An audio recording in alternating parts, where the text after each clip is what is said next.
welcome back to our weekly DSS break. Thank you so much for joining us today. We're here live every Thursday to talk about data science experiences and best practices with leading data professionals in a 15-minute break. I'm Anna Annison, CEO, founder, Formulated by, the home of Data Science Salon, and I'm actually streaming from our Austin office today, which is a little bit colder than Miami, but it's still really nice. So that's where I am today. And I'm really excited to welcome Serg Masís, a climate and agronomic data scientist at Syngenta, one of the world's leading agricultural companies. And Serg is really passionate about machine learning, interpretability, responsible AI, behavioral economics, and he's also an author of a book, which is called Interpretable Machine Learning with Python. And I'm really excited to talk more about this with you. And thank you so much for being here with us, Serg. It's my pleasure. So maybe you could tell us a little bit about yourself before we jump into the questions. Sure. I've been at Syngenta for a couple of years. My book was released last year. Yeah, I've been many things before. I have prior lives, if you will. Yeah, for the longest time, I was in web development.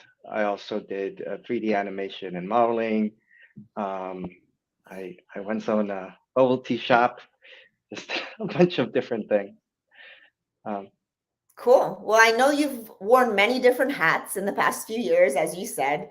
And maybe you could tell me a little bit about how you got into data science from all that. Well, it all started, data science did not exist when I, started working. But there was web development, there were websites, information was everywhere, and I loved it.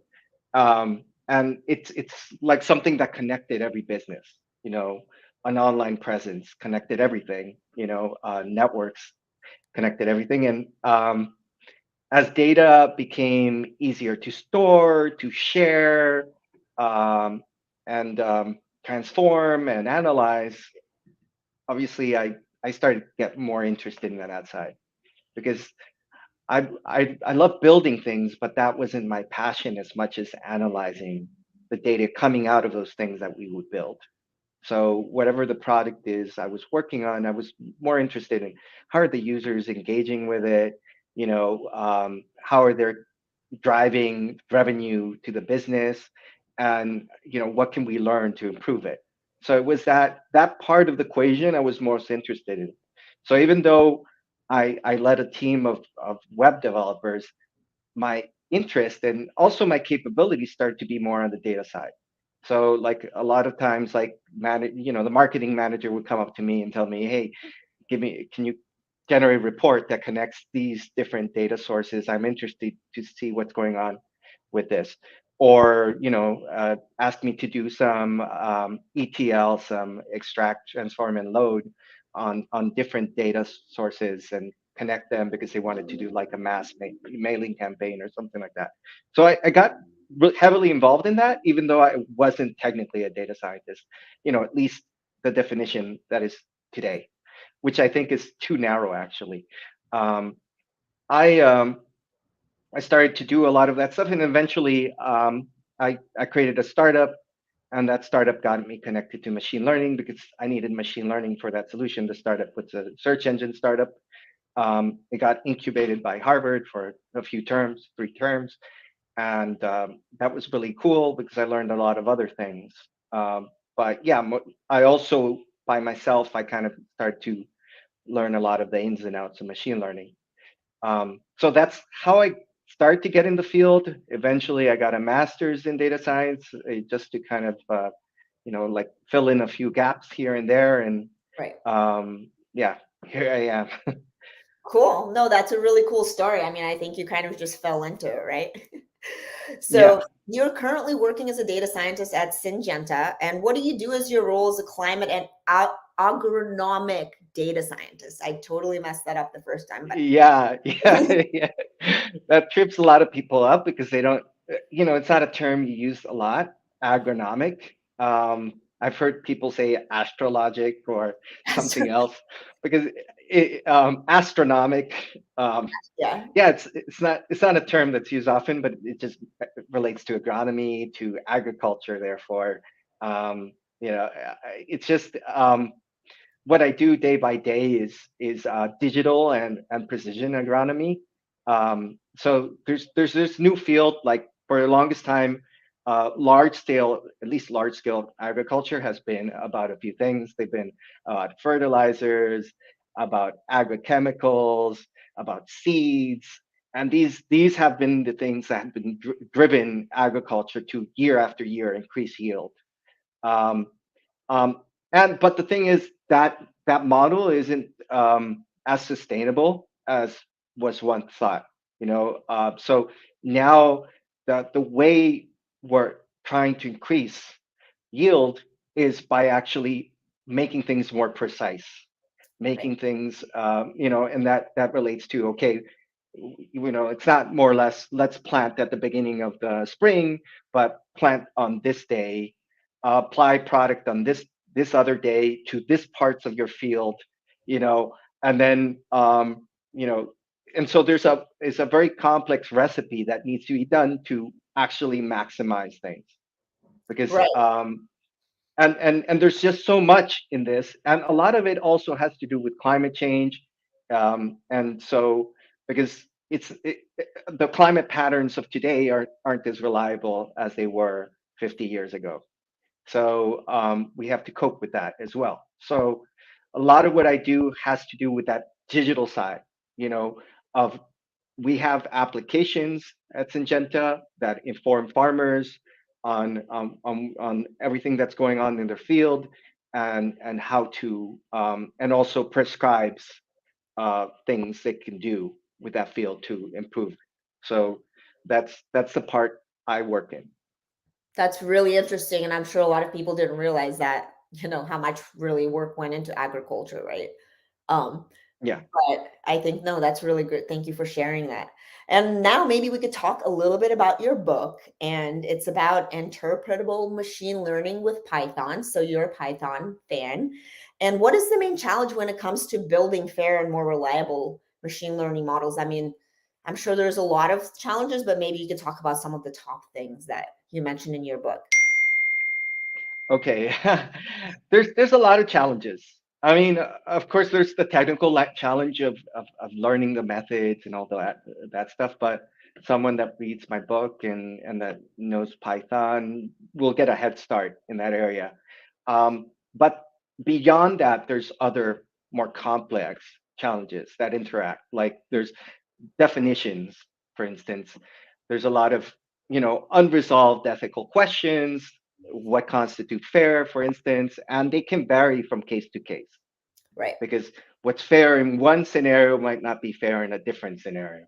And then that also involves to whom you have to be fair, because there's sometimes many stakeholders and they have competing interests, and so you have to figure out who are we trying to be fair to. And then of course, how do you measure fairness?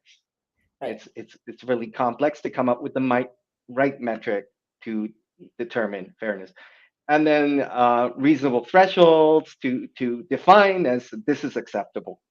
So and the same goes for reliability. You have to figure out how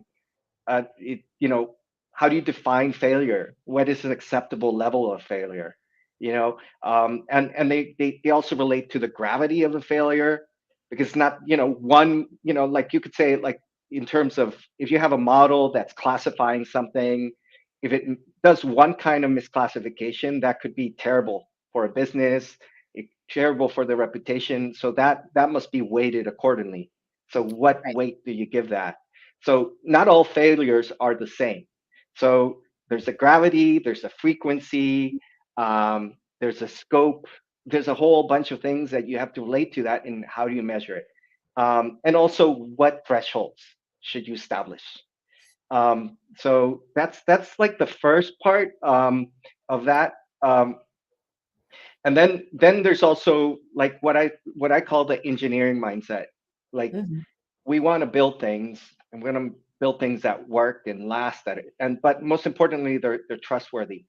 So I think machine learning models, and this relates to a lot of what I will discuss next month in the DSS. Um, yeah, machine learning models are seen like a replacement of software, like because they're ones and zeros, just like software. However, unlike traditional software, humans did not program the logic behind it. So obviously, they're not this in the same category. They're not deterministic like software is. So in the engineering mindset, you're just like, oh, I'm just going to swap this software for this machine learning model. It's the same thing, and then you just make sure that the metrics are good enough, and that's it, right? And you make sure there's a pipeline and everything's kind of in working order. But it's much more complex than that because, as I said, that piece that you put inside, it's like it's a completely different technology. And so the way of thinking it has to be different. It has to be, you have to make some really hard questions, as you said, about fairness, about reliability, you know, and And everything trust, that connects too, to right? Trust is important and as well, right? trust as well. Because, you know, one thing is to, if you're thinking in the short term, maybe it will work. But I relate it to flying a plane. Like if you're testing a brand new plane and you're only testing it in, you know, sunny days with clear skies, you know, you're not going to have a problem. You have to stress test it, you know, flying in the worst case scenarios. And that's what it is to build the model. You can't be determined that it's going to be always like that, like the way you tested it. Right. So and then another problem that relates to the business is how objective simplicity is always incentivized. Businesses, you know, by their nature, they want a clear objective, you know, a Of course. KPI they're chasing. That's what they want, and that's fair. But often it's not. It's a lot more complex. With data, it's typically much more complex because, you know, there's so many different things that you could measure that have a valid reason to be important in that scenario. Like, you know, you might realize if you look under the hood of the model that it's not fair towards one group, but or you could realize that it doesn't always work well in this scenario. So there's a lot of things to control for. So that single metric mentality doesn't always kind of fit in the equation. Yeah, no, that definitely makes sense. No, thank you so much for going over that. And I think you answered my trust question as well. And I think you also talked a little bit about what you're going to be speaking about, but maybe you can mention Yeah, maybe another something else that we could expect to learn from your talk before we wrap up. absolutely. Well, the I believe, and this is what the talk is. The talk is about how XAI will quietly revolutionize AI, and Mhm. it is how I think that over time, especially as some things become easier, like others will become more top of mind. At the moment, it's you know, with so many machine learning engineers kind of in the drudgery of how of just trying to make things work, of just getting them off the floor through, you know, brute force and sheer will and a lot of programming. um, in the future, it'll be a lot easier. I kind of equate it to my own experience for when I was in web development. There was a day and time in which making a website was pretty much a very artisanal process. It was like handwriting HTML code and CSS and a bunch of stuff, you know, like that. Yeah. And you had to set up a database and from scratch somewhere, and like it was like really really bare bones. And sooner or later, a lot of tools started to pop up that just made that work so much easier. Yep, So like you could WordPress. focus on exactly. So you could focus on other things. You know, Mhm. maybe you should focus on SEO more. You should focus on other things and optimize them. Yep. Things that people used to not think about before, security, for instance. So the same thing will happen with AI. As these tools start to appear, people start worrying about other things that all along were more important, but we just couldn't see them because we didn't have time for them. or because they didn't become as interesting. And that's another thing that will happen over time. I think security will be a bigger concern organically, because as tools become more easier to implement, and also there's a bigger adoption of AI overall, like hackers will come along and figure out novel ways to trick models to their Scary advantage. to think of. And mm, That's pretty scary to think yeah, about that, yeah, manipulating models. Yeah, that's yeah. So that will push everybody's game security wise with AI, and we'll have to come up with novel ways of protecting things. Whether it's through the blockchain or through kind of some kind of manifest that we keep with our models somehow and store them in a different place. We'll have to come up with standards as well, and that will increase the transparency of the models just organically. yep. Yeah.